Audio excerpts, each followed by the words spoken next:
கர்த்தருடைய பரிசுத்த நாமத்துக்கு ஸ்தோத்திரம் உண்டாவதாக. இந்த நாள்ல உங்க மத்தியில இருக்கிறது எனக்கு ரொம்ப சந்தோஷம். ஹேமாக்கா கேக்குதுல்ல நான் பேசுறது? கேக்குதுக்கா, கேக்குது. நீங்க கண்டினியூ பண்ணுங்க. ஓகே. இந்த நாள்லயும் நான் கர்த்தருடைய தீர்மானத்தின்படியும் முன்குறிப்பின்படியும் நம்ம சில வார்த்தைகளை நம்ம வேதத்துல இருந்து அறிந்து கொள்ள போறோம். நம்ம முதல்ல மெசேஜ் ஆரம்பிக்கிறதுக்கு முன்னாடி ஒரு சின்ன ரிக்வெஸ்ட். நீங்க எல்லாரும் ஒரு பேப்பர் ஒரு பென் இருந்தா நீங்க முடிந்தவர்கள் நீங்க எழுதிக்கோங்க. ஏன்னா நிறைய வசனங்கள் சொல்லும்போது அது நமக்கு நேரம் கம்மியா இருக்கனால நான் வேகமா சொல்லுவேன். ஸோ கொஞ்சம் முடிந்தவர்கள் நீங்க எழுதிக்கோங்க. நம்ம இன்னைக்கு என்ன வசனம் பார்க்க போறோமோ நம்ம அதை வாசிச்சிருவோம். 1 கொரிந்தியர் 2வது அதிகாரம் 10வது வசனம். 1 கொரிந்தியர் 2வது அதிகாரம் 10வது வசனம், அதனுடைய கடைசி பகுதி நான் அதை வாசிக்கிறேன். 1 கொரிந்தியர் 2:10. அந்த ஆவியானவர் எல்லாவற்றையும் தேவனுடைய ஆழங்களையும் ஆராய்ந்திருக்கிறார். நம்ம ஒரு சின்ன ஜெபம் பண்ணிடுவோம். அன்பின் பரலோக பிதாவே, தருமையான நேரத்துக்காக நன்றியோடு துதிக்கின்றோம் தகப்பனே. இந்த வேலையிலும் தகப்பனே ஆண்டவரே, நாங்க சின்ன கூட்டமா உங்க பாதத்துல வந்திருக்கிறோம். ஆண்டவரே, நீங்க கர்த்தாவே எங்க கிட்ட என்ன பேசணும்னு விரும்புறீங்களோ ஆண்டவரே நீங்க அதை பேசுங்க. நாங்க கற்றுக்கொள்ள ஆண்டவரே எங்கள் இருதயத்தை, எங்கள் செவிகளை, எங்கள் சிந்தனைகளை ஆண்டவரே நீங்க திறந்துருங்க. நீங்க எங்க இருதயத்தோடு நீங்க பேசுங்க தகப்பனே. உங்களுடைய வார்த்தைகளை நாங்கள் கற்றுக்கொள்ள எங்களுக்கு நீங்க கிருபை தாங்க. நீங்க எங்களோடு கூடவும் வழி நடத்தும். இப்ப மூலம் ஜெபம் கேளுங்க நல்ல பிதாவே. ஆமென். சரி, நான் உங்களுக்கு ஒரு எக்ஸாம்பிள் சொல்றேன். ஒரு கடற்கரை இருந்துச்சு. அந்த கடற்கரைக்கு 3 பேர் போனாங்க. முதலாவது யார் 3 பேர் இருந்தாங்க. அந்த முதல் நபர் பத்தி நான் சொல்றேன். அந்த முதல் நபர் யாரு அப்படின்னா, அந்த கடற்கரைக்கு இப்ப நம்ம எல்லாம் எப்படி கடற்கரைக்கு போவோம்? ஒரு கடல்ல போய் நம்ம அந்த கடற்கரையில நின்று அந்த கடல் எப்படி இருக்கு, அந்த கரையோரங்கள்ல நின்று விளையாடுவோம். அந்த பீச் காத்த நம்ம ரசிப்போம். சுத்தி இருக்க மக்களை வேடிக்கை பார்ப்போம். நம்ம எல்லாம் ஒரு டூரிஸ்டா நம்ம அங்க போவோம் இல்லையா? சோ அந்த மாதிரி என்ன மாதிரி ஒரு பர்சன் எல்லாம் போனா அது ஒரு ஜஸ்ட் வேடிக்கை பார்க்கறதுக்காக போகும். சோ என்ன மாதிரி ஒரு நபர் தான் முதல் நபர். அடுத்ததா ஒரு நபர் இருக்காரு. அந்த நபர் 2வது நபர் யாரு அப்படின்னா, அவர் ஒரு மீனவர். அவர் கடற்கரைக்கு போனதை என்ன பண்ணுவாரு, அவருடைய போட் எடுத்துட்டு அவர் கடலினுடைய நடு நம்ம விளையாடுற இடத்துல நின்று அவரு மீன் பிடிப்பாரா? இல்ல, கடலின் ஆழத்துக்கு போயிடுவாரு. ஆழத்துக்கு போய் அங்க என்ன பண்ணுவாரு, அங்க மீன் பிடிக்கிறதுக்காக வலைகளை விரிப்பாரு. வலைகளை விரிச்சு அங்க அவங்க மீன் பிடிச்சிட்டு வந்துருவாங்க. அவர் கடலுக்குள்ள இறங்க மாட்டாரு. மீன் முடிஞ்ச அளவுக்கு இறங்க மாட்டாரு. தேவைன்னா இறங்குவாங்க, இல்லைன்னா அவங்க தேவை இல்லைன்னா இறங்க மாட்டாங்க. திரும்பி வந்துருவாங்க. ஆழத்துக்கு போயிட்டு திரும்பி வந்துருவாங்க. 3வது ஒரு நபர் இருந்தார். அந்த 3வது நபர் யாருன்னா, அவர் ஒரு ஆராய்ச்சியாளர். அந்த ஓஷன் சயின்ஸ் இதெல்லாம் ஆராய்ச்சி பண்றவங்களை பத்தி நீங்க கேள்விப்பட்டிருப்பீங்கல்ல. நம்ம Discovery channel, national geographic channel இதுல எல்லாம் பார்த்தோம் அப்படின்னா, சிலர் கடலுக்கு போயிட்டு அந்த கடலின் ஆழங்கள் உள்ள வரைக்கும் போய் அந்த கடலை ஆராய்ச்சி பண்ணுவாங்க. உள்ளுக்குள்ள என்ன இருக்கு, அங்க இருக்கிறதான உயிரினங்கள் என்ன, அங்க நிறைய கடலுக்கு அடியில ஊற்றுகள் இருக்குன்னு சொல்லப்படுது. நிறைய பொக்கிஷங்கள் இருக்கு, முத்து இருக்கிறவங்க, அந்த மாதிரி எல்லாம் நிறைய அங்க விஷயங்கள் இருக்கு இல்லையா? அதை ஆராய்ச்சி பண்றவங்க இருப்பாங்க. ஸோ 3வது நபர் ஒரு ஆராய்ச்சியாளர். அவர் கடலின் ஆழத்துக்கு போயிட்டு ஆராய்ச்சி பண்ணிட்டு வந்தாராம். உங்ககிட்ட ஒரே ஒரு கேள்வி. இந்த 3 பேர் நான் சொன்னேன்ல, முதல் நபர் டூரிஸ்ட், 2வது நபர் ஒரு மீனவர், 3வது நபர் ஒரு ஆராய்ச்சியாளர். இந்த 3 பேர்ல யாருக்கு இந்த கடலை பற்றி அதிகமான அறிவு இருக்கும், அனுபவம் இருக்கும்? யாராவது ஒருத்தர் நீங்க சொல்ல முடியுமா? ஆராய்ச்சியாளருக்கு அறிவு இருக்கும். ஏன் அந்த அறிவு அவருக்கு அதிகமா இருக்கு அப்படின்னு நம்ம யோசிச்சோம்னா ஏன்? அவங்க அதுலயே ரிசர்ச் பண்ணிட்டு இருப்பாங்க. எல்லா டீடைல்ஸும் அதுல இருந்து கலெக்ட் பண்றவங்களா இருப்பாங்க. இன்னொன்னு, ஏன் அவங்களுக்கு அறிவு இருக்குன்னா, அவங்க ஒரு முதல் நபர் மாதிரி கடல் கரையில நிக்கல, அவங்க ஆழத்துக்கு போனாங்க. அடுத்தது ஒரு மீனவர் மாதிரி அவர் ஆழத்துக்கு போயிட்டு அங்க போட்ல இருந்து அவங்க திரும்பி வரல. அவங்க கடல்ல குதிச்சு அந்த ஆழத்தை அவங்களே அனுபவிச்சாங்க, எக்ஸ்பீரியன்ஸ் பண்ணினாங்க. அதனால அவங்களுக்கு அதை குறித்ததான ஒரு ஞானம், அறிவு அதிகமா இருக்கும். அதே மாதிரி அந்த கடலை குறித்த ஒரு அனுபவங்கள் அதிகமா இருக்கும். 3 பேர்ல நம்ம கடலை குறித்து தெரிந்து கொண்டவர்கள் பார்த்தா அந்த ஆராய்ச்சியாளர்கள். இப்ப நம்ம 1 கொரிந்தியர் 2வது அதிகாரத்துல அந்த 10வது வசனம் வாசிச்சோம் இல்லையா? அதுல நம்ம பார்த்தோம்னா தேவனுடைய ஆழங்கள் அப்படின்னு ஒரு வார்த்தை இருக்கு. இந்த நாள்ல நம்ம தேவனுடைய ஆழங்களை பத்தி பார்க்கிறோம். தேவனுடைய ஆழங்கள்னா என்ன அப்படின்னா, இப்போ தேவனை நான் இப்ப ஒரு கடலை நான் எப்ப அதிகமா தெரிந்து கொள்வேன், ஆழத்துக்கு போகும்போது, நான் ஆராய்ச்சி பண்ணும்போது. அப்போ தேவனை நான் எப்ப அதிகமா தெரிந்து கொள்வேன் அப்படின்னா, நான் தேவனுடைய ஆழங்களுக்கு போயிட்டு வரும்போதுதான் நான் தேவனை அதிகமாக தெரிந்து கொள்ள முடியும். நான் வந்து ஒரு கரையிலே இல்ல சும்மா நான் ஏதோ ஒரு பாரம்பரியமா நான் ஒரு கடமைக்கு சர்ச்சுக்கு போயிட்டு வந்தேன், கடமைக்கு நான் வந்து ஒரு பைபிள் ரீட் பண்ணேன், கேலண்டர்ல இருக்க ஒரு வசனத்தை ரீட் பண்ணேன், இப்படி இல்லாதபடி தேவனை நான் ஆர்வமா ஆராய்ந்து அவரை நான் நான் வந்து அறிந்து கொள்ள முயற்சிக்கும் போதுதான் நான் தேவனை அதிகமாக அறிந்து கொள்ளுவேன், அனுபவிப்பேன், ரெண்டுமே பண்ண முடியும். ஸோ தேவனுடைய ஆழங்கள் அப்படிங்கறத நம்ம இங்க பார்க்கிறோம். ஸோ தேவனுடைய ஆழங்கள்னா என்ன? இப்ப நான் கடல்ல சொன்னேன், கடலின் ஆழங்கள்ல நிறைய இருக்கும், ஒரு நிறைய உயிரினங்கள் இருக்கும், அங்க தண்ணி இருக்கும், அதுக்கப்புறமா அங்க முத்துக்கள் இருக்கும், இதெல்லாம் சொன்னேன். அப்ப தேவனுடைய ஆழங்கள்ல என்ன இருக்கு, இதைதான் நம்ம முதல்ல பார்க்க போறோம். தேவனுடைய ஆழங்கள் என்னென்ன இருக்கு அப்படின்னா, முதல் பாயிண்ட் எழுதிக்கோங்க, ஆவிக்குரிய ஆசீர்வாதங்கள் அங்க இருக்கும். இதுல நம்ம பார்த்தோம் அப்படின்னா ஆதியாகமம் 49ஆம் அதிகாரம் 25வது வசனம். யாராவது எடுத்துருந்தீங்கன்னா வாசிங்க. 49:25. இது வந்து ஆக்சுவலா யாக்கோபு தன்னுடைய பிள்ளைகளை ஆசீர்வதிக்கிறார். அப்ப வந்து யோசேப்புக்கு ஒரு ஆசீர்வாதத்தை அவர் கொடுக்கிறார். அந்த ஆசீர்வாதத்தை அவர் கொடுக்கும்போது அவர் வந்து ஒரு வார்த்தை சொல்லி ஆசீர்வதிக்கிறார். அதுதான் இந்த வசனத்துல நமக்கு கொடுக்கப்பட்டிருக்கு. 49:25ல நடு பகுதியில ஒரு வார்த்தை இருக்கு, நான் அதை மட்டும் வாசிக்கிறேன். அவர் அவர்கள் எகிப்திலிருந்து போய் கானான் தேசத்திலே தங்கள் தகப்பனாகிய யாக்கோபு 49:25 அதோட நடுப்பகுதி. அவர் உயர வானத்தில் உண்டாகும் ஆசீர்வாதத்தினாலும் கீழே ஆழத்தில் உண்டாகும் ஆசீர்வாதத்தினாலும். அப்ப கீழே ஆழத்துல என்ன இருக்குன்னு அவர் சொல்லியிருக்காரு, ஆசீர்வாதங்கள் இருக்கு. அப்ப கீழே ஆழத்துல என்ன இருக்குன்னா ஆசீர்வாதம் இருக்கு. இன்னும் நம்ம பார்த்தோம்னா இந்த வசனம் வாசிக்க வேண்டாம், நீங்க என்ன எழுதிக்கோங்க. ஆதியாகமம் 7ஆம் அதிகாரம் 11ஆம் வசனம். இதுல வந்து ஆக்சுவலா நோவாவோட அந்த அழிவு வரும்போது அங்க தண்ணீர் வந்து ஆண்டவர் வந்து வர்றதுக்கு என்ன பண்றாருன்னா, அவர் வந்து ஆழத்தின் ஊற்று கண்கள் எல்லாம் திறந்தார் அப்படின்னு சொல்லி எழுதியிருக்கோம். அப்ப ஆழத்துல என்ன இருக்கும்னா ஊற்று கண்கள் இருக்கும். ஊற்று கண்கள் ஆசீர்வாதத்தை குறிக்கிறது, அப்படித்தானே? நம்ம ஏசாயா 12ஆவது அதிகாரம் 3வது வசனத்துல இதுக்கு நம்ம பார்த்தோம்னா அந்த ஊற்றுக்கண் என்ன அப்படின்னா அது ரட்சிப்பு அப்படிங்கிறத அங்க நம்ம வந்து பார்க்க முடியுது. ஏசாயா 12:3. நீங்கள் ரட்சிப்பின் ஊற்றுகளிலிருந்து மகிழ்ச்சியோட தண்ணீர் மொண்டு கொள்ளுவீர்கள். நீங்கள் ரட்சிப்பின் ஊற்றுகளிலிருந்து. அப்போ நம்ம ஆவிக்குரிய மனுஷியா நான் முதல்ல என்ன பண்ண போடுறேன் அப்படின்னா நான் ரட்சிக்கப்படுறேன். ஸோ ரட்சிக்கப்பட்டதுக்கு அப்புறமா எனக்கு வந்து என்ன ஆகுதுன்னா ஆசீர்வாதங்கள் உண்டாகுது. என்ன மாதிரி ஆசீர்வாதம்னா இதுக்கு முன்னாடி நம்ம பார்க்கும்போது யோசேப்புக்கு கொடுக்கும்போது நான் ஒரு பூமிக்குரிய ஆசீர்வாதம். அப்ப பூமிக்குரிய ஆசீர்வாதங்கள் இருக்கும் போது எனக்கு ஆவிக்குரிய ஆசீர்வாதங்களும் கண்டிப்பா இருக்கும். அப்ப ஆவிக்குரிய ஆசீர்வாதங்கள் என்னென்ன அப்படின்னு பார்த்தோம்னா எபேசியர் 1ஆவது அதிகாரம் 3வது வசனம். எபேசியர் 1:3 நான் வாசிக்கிறேன். அதோட கடைசி பகுதி, அவர் கிறிஸ்துவுக்குள் உன்னதங்களிலே ஆவிக்குரிய சகல ஆசீர்வாதத்தினாலும் நம்மை ஆசீர்வதித்திருக்கிறார். அப்ப தேவனுடைய ஆழங்கள்ல என்ன இருக்கு? ஆவிக்குரிய ஆசீர்வாதங்கள். இந்த ஆவிக்குரிய ஆசீர்வாதம் போது நமக்கு தெரிந்த மாதிரி ஆவியின் கனி நமக்கு கொடுக்கப்படும், ஆவியின் வரங்கள், ஆவியின் அபிஷேகம், மீட்பு, ரட்சிப்பு, கர்த்தரால் நமக்கு கொடுக்கப்பட்ட பரிசுத்த ஆவியானவர், அப்புறம் நம்ம பரலோகம், எல்லாமே ஆவிக்குரிய ஆசீர்வாதங்கள். ஸோ தேவனுடைய ஆழங்களுக்கு நான் போகும்போது, தேவனை நான் இன்னும் கிட்ட நெருங்கி நான் வந்து ஜீவிக்கும் போது தேவனுடைய ஆசீர்வாதங்களை பெற்றுக்கொள்கிறேன். இது வந்து முதல் பாயிண்ட். அடுத்த பாயிண்ட் வந்து தேவனுடைய ஆழங்களில் அதிசயங்கள் இருக்கிறது. சங்கீதம் 107:23-24. சங்கீதம் 107:23-24.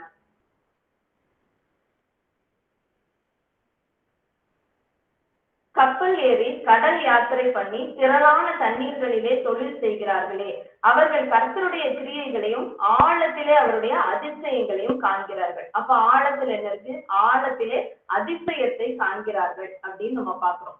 நம்ம இதுக்கு வந்து ஆக்சுவலா எடுத்துட்டோம்னா லூக்கா 5வது அதிகாரம், லூக்கா 5:1வது வசனத்துல இருந்து 11வது வசனம் நம்ம பார்த்தோம் அப்படின்னா இது என்ன சம்பவம் நம்ம எல்லாருக்குமே தெரியும். நம்ம அடிக்கடி தியானித்த பகுதியா தான் இருக்கும், எல்லாருமே உங்களுக்கு தெரியும்னு நான் விசுவாசிக்கிறேன். இது வந்து கெனேசரேத் கடல் அருகே வந்து இயேசு கிறிஸ்துவானவர் உட்கார்ந்து ஒரு போதகம் பண்ணிட்டு இருக்காரு.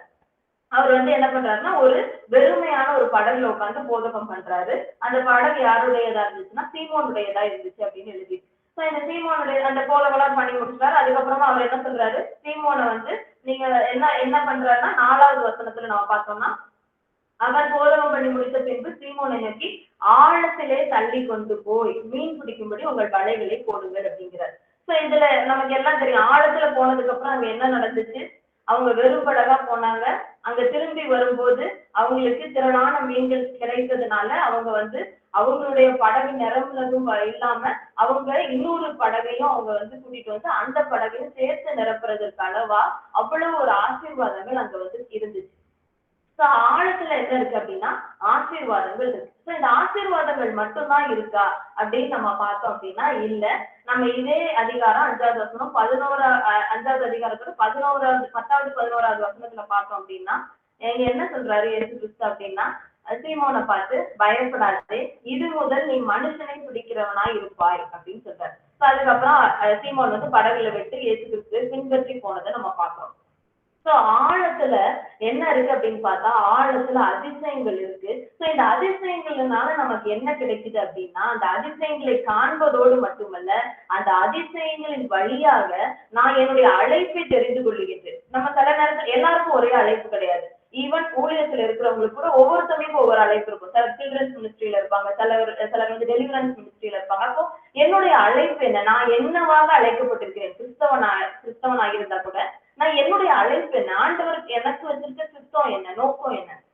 இந்த அழைப்புகளை நான் எப்ப தெரிந்து கொள்ளுவேன் அப்படின்னா நான் வந்து சும்மா ஒரு கரையின் ஓரத்துல நிற்கும் போது இல்ல, நான் வந்து ஆழங்களுக்கு செல்லும் போது தேவனுடைய ஆழங்களை நான் வந்து விசிட் பண்ணும்போது அதை எக்ஸ்பீரியன்ஸ் பண்ணும்போது நான் வந்து தேவனுடைய அதிசயங்களை பார்ப்பதோடு மட்டுமல்ல அதிசயங்களின் மூலியமாக நான் தேவனுடைய அழைப்பையும் நான் வந்து கண்டிப்பா தெரிந்து கொள்ள முடியும். சோ இரண்டாவது தேவனுடைய அதிசயங்கள் வழியாக ஆவிக்குரிய அழைப்பு. மூன்றாவது என்ன இருக்கும் அப்படின்னு பார்த்தோம் அப்படின்னா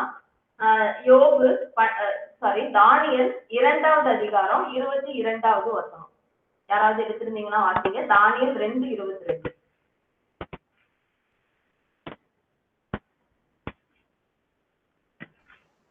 அவரே ஆழமும் மறைபொருளுமானதை வெளிப்படுத்துகிறவர், இருளில் இருக்கிறதை அறிவார், வெளிப்படுவரிடத்தில் இருக்கும். அவரே ஆழமும் மறைபொருளுமானதை வெளிப்படுத்துகிறவர். அப்போ ஆழமும் மறைபொருளும். அப்போ ஆழத்துல பொதுவா என்ன இருக்கும் நம்மளே யோசிச்சு பார்ப்போம். இப்ப கடலின் ஆழத்துல என்ன இருக்கும், என்ன நிறைய மறைஞ்சிருக்கும், நமக்கு தெரியாத விஷயங்கள் இருக்கும். சோ அவர் என்ன பண்றாராம், அந்த ஆழத்துல மறைந்திருக்கிறதான விஷயங்களை நமக்கு வெளிப்படுத்துகிறவரா இருக்கிறார். அதே மாதிரி பார்த்தோம்னா இந்த வசனம் வாசிக்க வேண்டாம், நீங்க எழுதிக்கோங்க. யோபு 12ஆம் அதிகாரம் 22ஆம் வசனம்.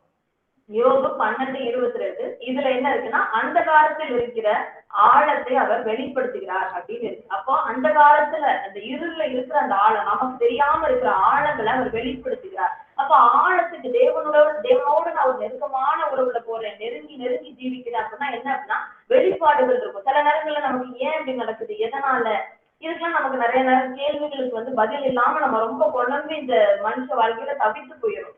அப்போ ஆழங்களுக்கு நான் போகும்போது ஆண்டவர் நிறைய காரியங்கள் எனக்கு வெளிப்படுத்திட்டே இருப்பாரு. அப்ப நான் வந்து எனக்கு பிரச்சனைகளே இருந்தா கூட ஆண்டவர் எல்லாத்தையும் வெளிப்படுத்துறதுனால எனக்கு அதை குறித்த அறிவு இருக்கும். நான் வந்து கவலைப்பட்டு சோர்ந்து போய் நான் வந்து உட்கார்ந்துட மாட்டேன். எல்லாமே வெளிப்படுத்தப்பட்ட ஒரு ஆவிக்குரிய நிறைவான வாழ்க்கையை நான் வந்து வாழ்வேன். நம்ம பார்த்தோம் அப்படின்னா தானியேல் நம்ம எடுத்துக்கிட்டோம்னா அவர் வந்து ரொம்ப தேவனோட நெருங்கி ஜீவித்த மனிதர். அதனால பார்த்தோம் அப்படின்னா அவருக்கு எவ்வளவு வெளிப்பாடுகள். தானியேல் புத்தகத்தை நம்ம வந்து நல்லா தெளிவா வாசிச்சோம்னா பாபிலோனியன் கிங்டம்ல இருந்து அதுக்கப்புறமா பெரிஷியர்கள், அதுக்கப்புறம் கிரேக்க சாம்ராஜ்யம், ரோம சாம்ராஜ்யம், இயேசு கிறிஸ்து வர்ற வரைக்கும் எல்லா ராஜ்யங்களை குறித்துதான வெளிப்பாடுகளை பெற்றுக்கொண்டார். அப்போ அதே மாதிரி யோவான் நம்ம பார்த்தோம் அப்படின்னா வெளிப்படுத்தல் விசேஷத்துல இனி நம்ம என்ன பண்ண போறோம் நமக்கு யாருக்குமே தெரியாது. மணவாட்டி சபை என்ன, பரலோகம் என்ன, புதிய எருசலேம் என்ன, எல்லா வெளிப்பாடு அவர் இருந்துச்சு. எப்படி தேவனுடைய ஆழங்களுக்கு அவங்க போனாங்க, தேவனோடு நெருங்கி ஜீவிச்சாங்க.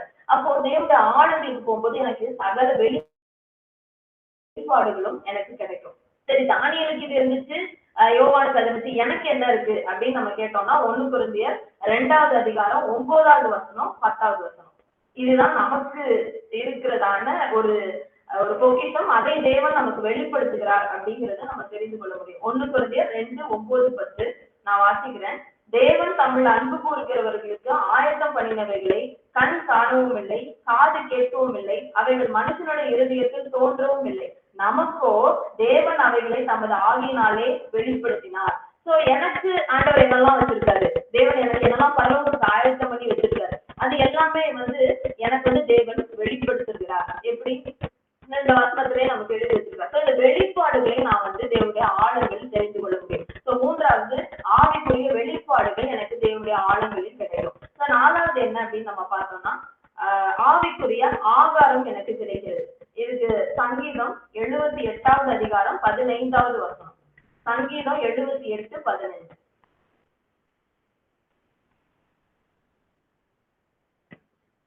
வனாந்திரத்திலே கன்மலைகளை பிளந்து மகா ஆழங்களிலிருந்து தண்ணீரை அவர்களுக்கு குடிக்க கொடுத்தார்.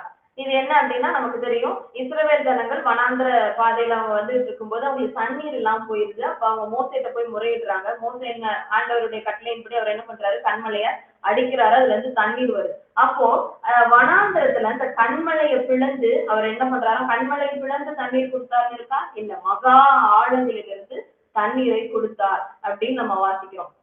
இதை நம்ம பார்த்தோம்னா இதே சம்பவத்தை தெளிவாக 1 கொரிந்தியர் 10:4 எழுதப்பட்டிருக்கு. யாராவது ஒருத்தர் வாசிங்க. 1 கொரிந்தியர் 10:4. எல்லாரும் ஒரே ஞானபானம் எப்படி எனில் அவர்களோடு கூட சென்ற ஞான கண்மலையின் தண்ணீரை குடித்தார்கள், அந்த கண்மலை கிறிஸ்துவே. இதுல ஒரே ஞான பானத்தை குடித்தார்கள் போட்டிருக்கு. இதை நம்ம இங்கிலீஷ் பைபிள்ல வாசிச்சோம்னா அது கிளியரா ஸ்பிரிச்சுவல் ட்ரிங்க் அப்படின்னு எழுதியிருக்கும். அப்போ ஒரு ஸ்பிரிச்சுவல் ட்ரிங்க், ஆவிக்குரிய ஒரு தண்ணீர், ஆவிக்குரிய ஒரு பானம் அப்படின்னு நம்ம எடுத்துக்கலாம். அப்போ எனக்கு தேவையான ஆவிக்குரிய உணவுகள், எனக்கு தேவையான அந்த ஆகாரம் எங்க கிடைக்குது அப்படின்னா தேவனுடைய ஆழங்கள்ல. இப்போ நான் இருக்கேன், தண்ணி நமக்கு ரொம்ப முக்கியம் அப்படித்தானே. நம்ம தண்ணியே குடிக்கல, ஒரு வாரத்துக்கு குடிக்கலன்னா என்ன ஆகும் அப்படின்னா ஒரு மனிதன் இருந்து போயிடுவோம் அப்படித்தானே. அப்ப என்னுடைய உள்ளான மனிதன், என்னுடைய ஆவிக்குரிய மனிதனுக்கு நான் ஆகாரம் கொடுக்கணும் அப்படித்தானே. இல்லைன்னா என்ன ஆகும், அந்த உள்ளான மனிதன் இறந்து போயிடுவான், அது மறைத்து போயிடுவான். அப்போ ஆவிக்குரிய ஆகாரங்களே நான் எங்க பெற்றுக்கொள்ளலாம் அப்படின்னா தேவனுடைய ஆழங்களை நாம் பெற்றுக்கொள்ள முடிகிறது. தேவனுடைய ஆழங்களை நான் விசிட் பண்ணும்போது, தேவனோடு நான் நெருங்கி சஞ்சரிக்கும் போது நான் ஆவிக்குரிய என்னுடைய உள்ளான மனிதனுக்கு நான் ஆகாரத்தை பெற்றுக்கொண்டு நான் பலமானாக நான் மாறுறேன். 4 விஷயங்கள் நம்ம பார்த்தோம். தேவனுடைய ஆழங்கள்ல என்ன இருக்கு அப்படின்னா ஆவிக்குரிய ஆசீர்வாதங்கள் இருக்கு, அதுக்கப்புறமா அதிசயங்கள் இருக்கு, அதன் மூலியமாக நான் ஆவிக்குரிய அழைப்பை பெற்றுக் கொள்கின்றேன். அதுக்கப்புறம் 3வதா ஆவிக்குரிய வெளிப்பாடுகள், 4வதா ஆவிக்குரிய ஆகாரம். இது எல்லாமே இருக்கு. நான் இப்ப சொல்லிட்டே இருக்கேன், தேவனுடைய ஆழங்கள்ல இது இருக்கு அது இருக்கு. இந்த ஆழங்கள்னா என்ன, தேவனுடைய ஆழம்னா என்ன அப்படின்னு நம்ம பார்ப்போம். தேவனுடைய ஆழம் என்பது முதலாவது எபேசியர் 3வது அதிகாரம் 18வது வசனம். எபேசியர் 3:18 யாராவது எடுத்தீங்கன்னா வாசிங்க.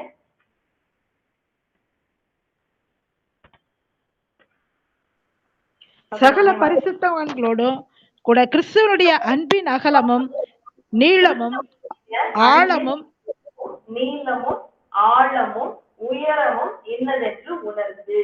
அப்போ இது என்ன ஆழம் அப்படின்னு நம்ம கேட்டோம்னா கிறிஸ்துவின் அன்பின் ஆழம். கிறிஸ்துவின் அன்பின் ஆழம். அந்த ஆழம் எப்படி இருக்கான், அதை நம்ம மெஷர் பண்ண முடியுமா? நம்ம இன்ஸ்டேப் எல்லாம் வீட்டுல வச்சிருக்கோம் அப்படிதானே, அதை மெஷர் பண்ண முடியுமான்னா மெஷர் பண்ணவே முடியாது. அது ஏன்னா அவ்வளோ அது பெரிய அவர் கிறிஸ்தவனுடைய அன்பு அளக்க முடியாத அன்பு, நம்மளால கடக்கவே முடியாத அன்பு. நம்ம பார்த்தோம்னா பாவிகளா இருக்கையில் கிறிஸ்து நமக்காக என்ன பண்ணாரு, ஜீவனை கொடுத்தார். நம்ம இப்பயும் நம்மளை நேசிக்கிறார். நம்ம இதெல்லாம் நான் அந்த வசனம் நான் எழுதிக்கோங்க, எனக்கு வாசிக்க நேரம் இல்லை. யோவான் 3:16 நம்ம பார்த்தோம் அப்படின்னா பிதா தன்னுடைய குமாரனையே நம்ம இந்த உலகத்துக்காக அவர் நமக்காக அவர் கொடுத்தார். அதே போல கலாத்தியர் 1:4 பார்த்தோம்னா குமாரன் தன்னைத்தானே அவர் வாண்டடா அவர் ஒப்பு கொடுக்கிறார் நமக்காக. இவங்க பாவத்துல இருந்து மீட்கப்படணும் அப்படின்னா அதுக்கு என்ன வழி, ஒரே ஒரு வழி, அது இயேசு கிறிஸ்து மட்டும்தான். அப்போ அவர் இந்த உலகத்தையே படைத்தவர், அவர் அவ்வளோ பெரிய தேவன். ஆனா அவர் ஒரு மனித ரூபம் எடுத்து நமக்காக அவர் மரிக்கிறார், சிலுவையில் தன்னைத்தானே ஒப்பு கொடுக்கின்றார். அப்ப அந்த அன்பு எவ்வளோ பெரிய அன்பு, அந்த தகப்பனுடைய அன்பு. ஒரு கெட்ட குமாரன் கதையை பார்த்தோன்னா அந்த குமாரன் அவ்வளோ பாவத்துல விழுந்து அவ்வளோ அழுக்காயி எல்லாத்தையும் தொலைச்சு அந்த தகப்பனுக்கு அவப்பேர் உண்டாக்கி அவன் வர்றான். ஆனா கூட அந்த தகப்பனுடைய அன்பு மாறிச்சா? மாறவே இல்லை. அவனை குற்றம் சுமத்தினாரா, அவர் சொல்லி காமிச்சாரா, குறை சொன்னாரா? இல்ல, அவர் மகிழ்ச்சியோடு அவனை ஏற்றுக்கொண்டார். அவ்வளோ ஒரு அன்பு. அந்த அன்புக்கு நம்ம அதை எக்ஸ்பிளைனே பண்ண முடியாது, அவ்வளோ பெரிய அன்பு. அந்த அன்பின் ஆழம், அதுதான் அந்த தேவனுடைய ஆழத்துல இருக்கு.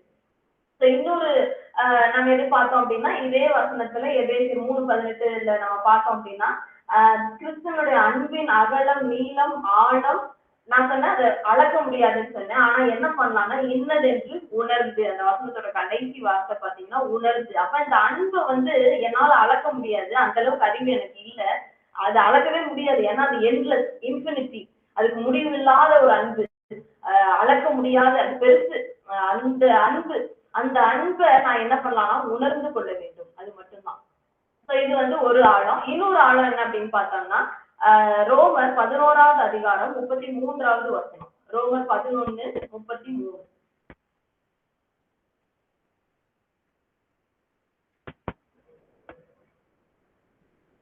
தேவனுடைய ஐஸ்வர்யம், ஞானம், அறிவு என்பவைகளின் ஆழம் எவ்வளவா இருக்கிறது. இங்க வந்து ஆக்சுவலா இந்த வசனம் எப்படி இருக்குன்னா, தேவனுடைய ஐஸ்வர்யம், ஞானம், அறிவு அப்படின்னு இருக்கு. இது இங்கிலீஷ்ல நம்ம வாசிச்சோம் அப்படின்னா depth of the riches, both of the wisdom and knowledge. அதாவது எப்படி இருக்கு அப்படின்னா அந்த ஆழம் அப்படிங்கிறது riches, ஐஸ்வர்யம், அதனுடைய ஆழம் எப்படி இருக்குன்னா ஞானம், அறிவு, கடவுளுடைய ஞானம், அறிவு, இது ரெண்டு தான் தேவனுடைய ஐஸ்வர்யம் அப்படின்னு போடப்பட்டிருக்கு. இது நீங்க இங்கிலீஷ்ல முடிஞ்சா நீங்க வாசிச்சு பாருங்க. இந்த ரெண்டும் தான் தேவனுடைய ஐஸ்வர்யம் அப்படின்னு போடப்பட்டிருக்கு. அந்த தேவனுடைய ஐஸ்வர்யத்துல அப்ப என்ன, தேவனுடைய ஐஸ்வர்யத்தின் ஆழத்தில் என்ன இருக்கு அப்படின்னா தேவனுடைய ஞானம், தேவனுடைய அறிவு.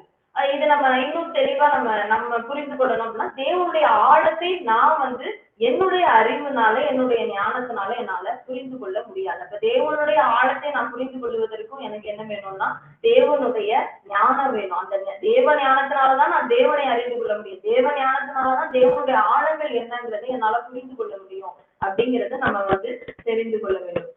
இது யோபு 11ஆம் அதிகாரம் 7வது வசனம் 8வது வசனத்துல கூட நம்ம பார்த்தோம் அப்படின்னா யோபு 11:7-8.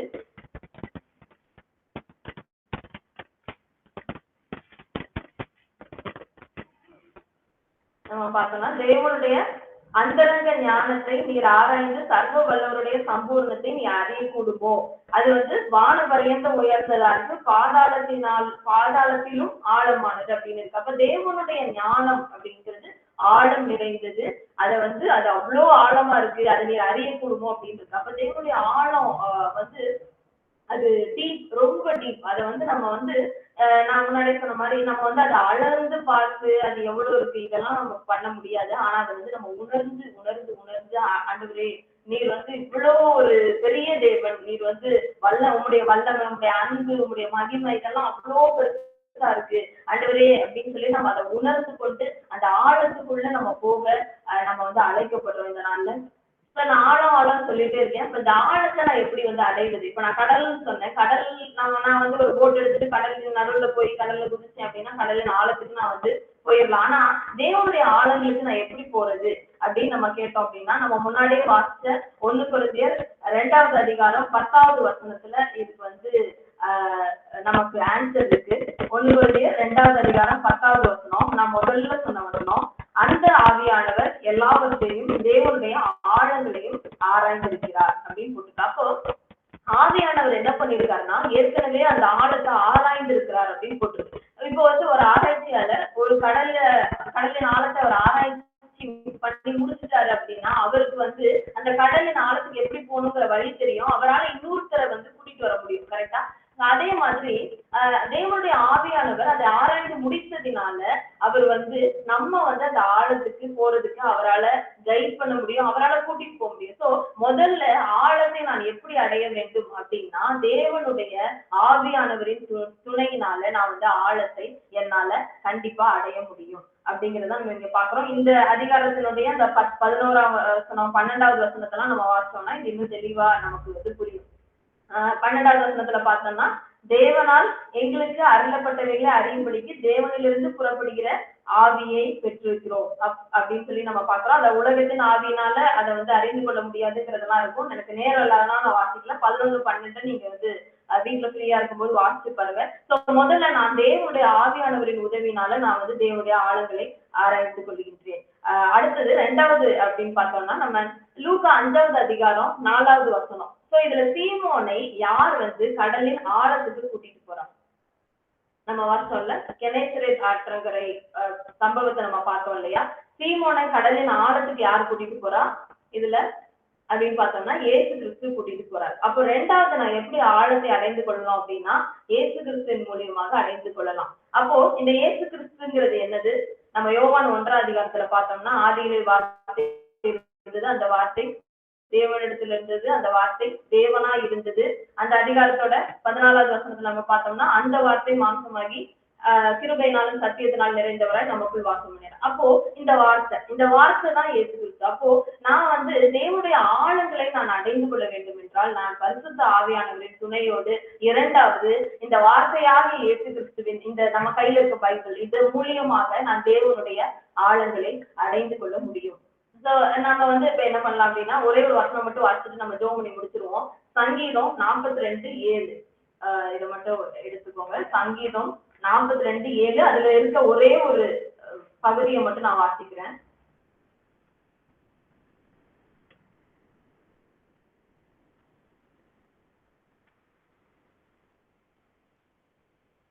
சங்கீதம் 42:7 நம்ம பார்த்தோம்னா ஒரு மதங்களின் இறைச்சலால் ஆழத்தை ஆழம் கூப்பிடுகிறது. அப்போ ஆழத்தை ஆழ கூப்பிடுது. நீங்க கேட்கலாம், நாங்கெல்லாம் கிறிஸ்தவர்கள் எல்லாருமே நல்லா ஜெபத்துல நல்லா ஜெபம் பண்ணீங்க, நல்லா ஆவிக்குரிய வாழ்க்கையில இருக்கீங்க, நான் ஆல்ரெடி ஆழத்துல தானே இருக்கேன் அப்படின்னு சொல்லலாம். நான் உங்களுக்கு ஒரு புரிந்து கொள்ளுதலுக்காக சொல்றேன். நீங்க கடல்ல வந்து ஒரு 100 அடி ஆழத்துல இருக்கீங்கன்னு வச்சுக்கோங்க. 100 அடிங்கிறதும் ஒரு ஆழம், 200 அடிங்கிறது ஒரு ஆழம். கரெக்டா? இப்போ வந்து 100 அடி ஆழத்துல நீங்க நிக்கிறீங்கன்னா நீங்க உங்களுக்கு புரிஞ்சுக்கிறதுக்காக சொல்றேன். நீங்க 200 அடி ஆழத்துல இருந்து ஆண்டவர் வந்து உங்களை கூப்பிடுறாரு, நீ இன்னும் ஆழத்துக்கு வா அப்படின்னு கூப்பிடுறாருன்னு நம்ம புரிந்து கொள்ளுவோம் அதை. அப்ப 200ல இருக்கீங்கன்னா 2000 அடி ஆழங்கிறதும் ஆழம் தான், இதுவும் ஆழம். 200ங்கிறதும் ஆழம், 2000ங்கிறதும் ஆழம். கரெக்டா?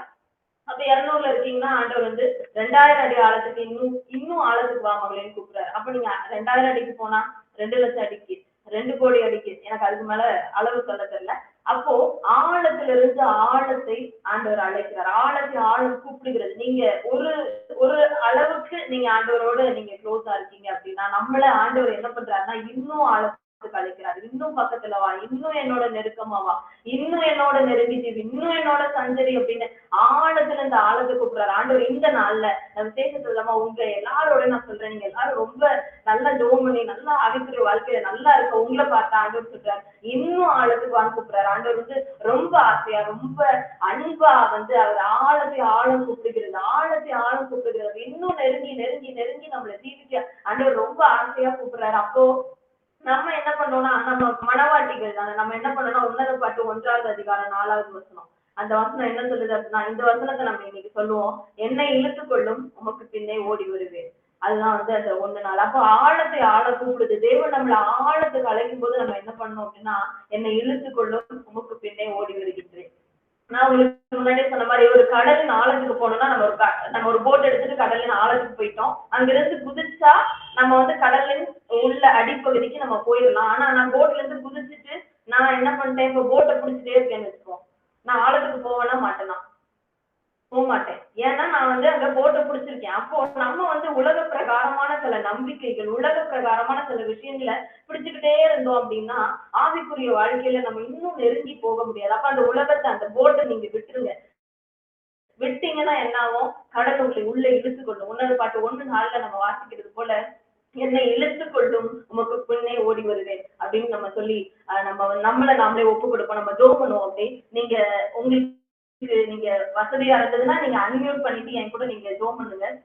ஜெபம் பண்ணுவோம். ஆண்டவரே இந்த நேரத்தை கர்த்தாவே நீர் எங்களுக்கு கொடுத்ததுக்காக நன்றி தகப்பனே.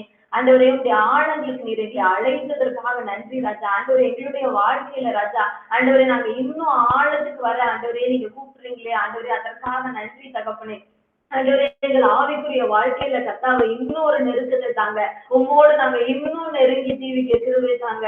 ஆண்டவரே நீர் எப்படி கர்த்தாவே நீர் இந்த உலகத்துல இருந்த போது நீர் உங்களுடைய சீசர்களோடு சஞ்சரித்தீரோ அதே போல ராஜா ஆண்டவரே எங்களோடு சஞ்சரிங்க. ஒவ்வொரு நாளும் தகப்பனே உங்களுடைய ஆழங்களுக்கு நாங்க சென்று ஆண்டவரே உங்களுடைய வார்த்தைகளை தியானிக்க உங்களுடைய ஆழத்துக்கு சென்று ஆண்டவரே உண்மை நாங்கள் தியானிக்க நீங்க எங்களுக்கு கிருபை தாங்க. ஒவ்வொரு முறை நாங்கள் வேதத்தை எடுக்கும் போதும் ஆண்டவரே நாங்க வேதத்தை சும்மா வாசிக்கிறவர்களா இல்லாதபடி அதை தியானிக்கிறவர்களாக அந்த ஆழத்தில் உள்ள வெளிப்பாடுகளை நாங்கள் அறிந்து கொள்ளுகிறவர்களாக ஆண்டவரே நாங்க இருக்க கிருபை தாங்கப்பா. ஆண்டவரே எங்களுக்கு நீங்க உதவி செய்யுங்கப்பா, உதவி செய்ய தகப்பனே. ஆழங்களுக்கு எங்களை அழைத்து செல்லுங்கப்பா. அப்ப இந்த நாள்ல நம்ம ஒப்பு கொடுப்போம். ஆழங்களுக்கு ஆண்டவரே நீங்க எங்களை எடுத்துட்டு போங்கன்னு ஒப்பு கொடுப்போம். நம்மள விட்டு கொடுப்போம், அர்ப்பணிப்போம். ஆண்டவர் வந்து ஆழங்களுக்கு நம்மள அழைக்கின்றார். எல்லாரும் ஜெபம் பண்ணுங்க, எல்லாரும் ஜெபம் பண்ணுங்க. ஆண்டவரே நீங்க உங்களுடைய ஆழத்துக்கு நீங்க சும்மா அழைச்சிட்டு போக மாட்டீங்க. உங்களுடைய பர்பஸ்ன்னு ஏதாவது இருக்கும். சீமோனை ஆண்டவர் வந்து அழைச்சிட்டு போனது, அவனுடைய படகு வெறும் படகாய் அழைச்சிட்டு போனாரு. எதுக்கு அப்படின்னா அவன் படகை நிரப்புனாரு. அது ஒண்ணு. இன்னொன்னு என்ன நம்ம பார்த்தோம்னா, சீமோனுடைய படகு மட்டும் அந்த கடற்கரையில வெறும் படகா நிக்கல. அந்த கடற்கரையில 2 படகுகள் வெறும் படகா நின்னுச்சு. அப்போ சீமோனுடைய படகை மட்டும் ஆழத்துக்கு கூட்டிட்டு போனது காரணம் என்னன்னா, அந்த ஆழத்துல கூட்டிட்டு போய் சீமோனுடைய படகு நிரம்பினதன் மூலியமாக கடற்கரையில இருந்து இன்னொரு படகை அவர் நிரப்பினாரு. அப்போ ஆழத்துக்கு உங்களை இந்த நாள்ல தேவன் ஏன் அழைக்கிறார்னா, உங்க மூலியமாக அநேக வெறும் படகுகள் கடற்கரையில இருக்கு. அது ஆழங்களுக்கு வர முடியாத எத்தனையோ வெறும் படகு இருக்கு. அந்த படகெல்லாம் நிரப்புறதுக்கு இன்னைக்கு நம்மள தேவன் அழைக்கிறார், ஆழங்களுக்கு அழைக்கிறார். நம்ம விட்டு கொடுப்போம், நம்ம ஜெபம் பண்ணுவோம், எல்லாரும் கண்களை மூடி ஜெபம் பண்ணுவோம். விட்டு கொடுங்க, அர்ப்பணிங்க, ஒப்பு கொடுங்க. ஆண்டவர் பார்த்துக்கொள்வார். நம்ம ஆழத்துல போய் ஒரு நாளும் மதிச்சிட மாட்டோம். தேவனுடைய ஆழங்களை நமக்கு மரணம் இல்லை, நித்திய ஜீவன் இருக்கு. நித்திய ஜீவன் மட்டும்தான் இருக்கு. நம்மளை இழந்துட மாட்டோம். நிறைய நம்ம பெற்றுக்கொள்வோம். ஆழங்களுக்கு போகும்போது நம்ம ஜெபம் பண்ணுவோம். 2 நிமிஷம் ஜெபம் பண்ணி நம்ம முடிச்சிருவோம். உள்ளே அழைத்து செல்லும் பிரசன்னத்தால் நிரப்பிடும், உள்ளே அழைத்து செல்லும் பிரசன்னத்தால் நிரப்பிடும், மகிமை காண்பித்திடும், உம்மை போல் மாற்றிடும், உள்ளே அழைத்து செல்லும் பிரசன்னத்தால் நிரப்பிடும். மனவாட்டி சபை போல இந்த நாள்ல நம்ம ஆண்டவரே என்னை எடுத்துக்கொள்ளும், ஆண்டவரே என்னை எடுத்துக்கொள்ளும், என்னை நான் ஒப்பு கொடுக்கின்றேன், உமக்கு பின்னே ஓடி வருகிறேன்னு சொல்லுவோம். ஆண்டவரே இந்த நேரத்துக்காக நன்றி ராஜா. இந்த நாள்ல கர்த்தாவே இந்த சின்ன குரூப்போட, விஸ்வானி குரூப்போட ஆண்டவரே நான் இணைந்து தகப்பனே அவர்களோடு இருந்த நேரத்துக்காக நன்றி. ஆண்டவரே இந்த வசனத்தை கேட்ட எல்லாத்தையும் நீங்க ஆசீர்வதிங்க ராஜா. ஆண்டவரே இந்த வார்த்தைகள் அவர்கள் இருதயத்துல கிரியை செய்யட்டும். தகப்பனே உங்களுடைய ஆழங்களுக்கு அழைத்த உங்களுடைய பிள்ளைகளை ஆண்டவரே நீங்களே உங்களுடைய ஆழத்துக்கு இழுத்து செல்லுங்கப்பா. உங்களுடைய ஆழத்துல அவர்களை போஷிங்கப்பா. உங்களுடைய வெளிப்பாடுகளை கொடு, உங்களுடைய ஆசீர்வாதத்தை கொடு, உங்களுடைய அதிசயங்களை அழைப்பையும் அவங்க கண்டுகொள்ள தாங்கப்பா. ஒவ்வொரு நாளும் டெய்லி ஆண்டவரே உங்களுடைய பரிசுத்த ஆவியானவருடைய வழி நடந்ததுனாலும் உங்களுடைய வார்த்தையினாலும் ஆண்டவரே அவர்களை கர்த்தாவே நடத்தும். ஆண்டவரே ஒரு சின்ன பிள்ளையை தகப்பன் நடத்துவது போல தகப்பனே நீரை நடத்தும் தகப்பனே. ஆண்டவரே இந்த நாள்ல வந்து எல்லாரும் நீங்க ஆசீர்வதிங்க, அவங்க குடும்பங்களையும் ஆசீர்வதிங்க, அவர்களுடைய ஆவிக்குரிய ஜீவங்களை ஆசீர்வதிங்க, அவர்களுடைய குறைவுகளை எல்லாம் நீங்க நிறைவாக்குங்க. அநேகருக்கு நீங்க கர்த்தாவே அவர்களை எடுத்து பயன்படுத்தும் தகப்பனே. ஆண்டவரே நீங்க எல்லாரோட கூட அடுத்த வாரம் அவங்க திருப்பி சந்தித்த ஆண்டவரே அவங்க ஜெபம் பண்ணும் போது தகப்பனே அநேக மாற்றங்கள், அநேக ஒரு நற்சாட்சிகளை கர்த்தாவே அவர்கள் பகிர்ந்து கொள்ள இன்னும் அதிகமா அவர்கள் ஆவிக்குரிய வாழ்க்கையில அவங்க வளர நீங்க கிருபை தாங்க. நீர் எங்களோடு கூட வழி நடத்தும். மீட்பர் இயேசுவின் மூலம் ஜெபங்கள் எங்க நல்ல பிதாவே. ஆமென். ஆமேன் ஆமேன். நல்ல ஒரு வார்த்தையை கேட்டோம். நம்ம கர்த்தரை ஸ்தோத்தரிப்போம். என் ஆத்துமாவே கர்த்தரை ஸ்தோத்தரி.